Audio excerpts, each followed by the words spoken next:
নমস্কার বন্ধুরা, welcome to monal blogs. আমি চলে এসেছি আজকে সন্ধ্যার খাওয়ার নিয়ে।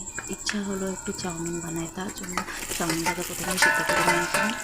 তারপর ওটাকে ছেঁকে নিয়ে কড়াইতে তেল গরম করে দিলাম। তারপর পেঁয়াজ দিলাম, লঙ্কা দিলাম, দিয়ে একটু নাড়াচাড়া করে নিয়ে ডিম দিলাম। তারপর ডিম দেওয়ার পর একটু লবণ দিয়ে নাড়াচাড়া করে নিলাম।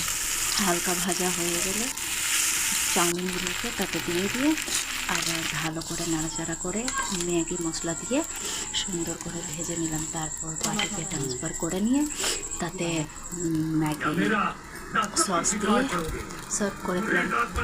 এই দেখো আমার শাশুড়ি খাচ্ছে, তারপর শ্বশুরও খাচ্ছে, পাশে আছে শ্বশুর, দেখবে দেখো সারপ্রাইজের মতো দেখাবে আমার শ্বশুর। এই যে শ্বশুরও খাচ্ছে চাউমিন। তারপর এবার আমার বরের পালা। এই দেখো বর খাচ্ছে চাউমিন, ও বলছে খুব সুন্দর হয়েছে।